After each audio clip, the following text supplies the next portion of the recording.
In this little movie, I'm basically showing you Moses's first ever car ride. And I'd just like to say at the very beginning, my wife is sat behind the driver's seat. She's holding the camera, so everything's perfectly safe. Now, here we go. I'll let you hear the moment that the engine's turned on, just so you can see Moses's response, and you'll see how I respond, which is to totally ignore him, showing him there's no danger and there's nothing to worry about.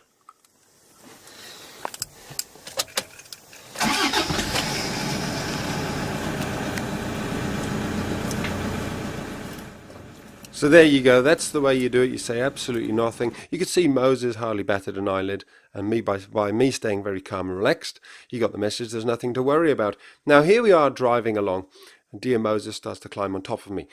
Key thing here, move him off without saying a single word. I think I have to do this maybe 10 or 20 times during the whole journey. And it's a crucial point. You don't get stressed and start shouting at your puppy, because then they'll pick up on your stress. They'll become stressed about the car journey. They'll be more excited and probably climb on top of you even more. However, there are a couple of tricks I've got up my sleeve. The first one is I've got a plan B, which is I would consider putting him down there in the footwell if he started getting really stressed and excited. That may work for you. Another option is that I've got a crate in the boot of the car, in the back of the car. There's a crate which I'm happy to put him in, put his bed in there, and that could well settle him down. It'll certainly be safer if he was climbing all on top of me, or you have a bigger dog. Also, if he gets really stressed and he's in the crate, you can put a blanket over the top. Very often that will calm your puppy or your dog down an awful lot as well. You can take the blanket off as they calm down, obviously, but to start with, taking away the visual sensory sense of all the stuff going past the windows can help them relax and calm down. Another thing, a couple of other tips. I've got the windows wide open or down enough. He can't jump out of them, but they're down enough that he'll get lots of fresh air coming through. The air conditioning is on also.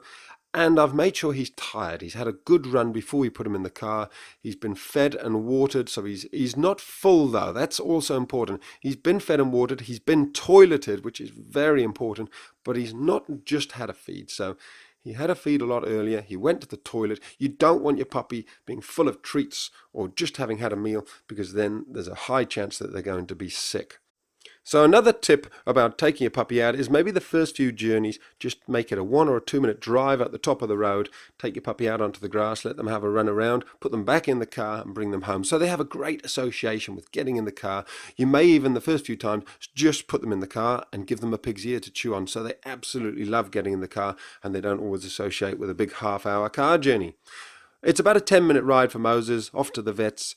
He's going to have his second set of vaccinations here, and again here we are giving him a positive association with arriving at the vets. He's found his pig's ear, and it was interesting. Whoops, don't fall off there, Moses. It's interesting. The vet actually said to me that now he's had his second set of vaccinations, you can let him meet other puppies at puppy class. Make sure the dogs he meets are ones that you know are all up to date with their injections, and you can also take him out to safe places, low risk areas. So that does not include the dog park where there's pee and poo everywhere and there's all sorts of dogs have been there, but areas where there probably haven't been any dogs and seem very clean. Then by all means you should be able to take him out there, walk him down the street, that sort of stuff, so long as there's not been lots and lots of dogs there making it high risk. It's a real balance between socializing your puppy and making sure they don't catch a disease. So you've got to weigh that one up and chat to your vet about it. Here he is on the way home. Another lovely association with his pig's ear. He's had a great time. He's very happy, very relaxed. It's been an absolute success.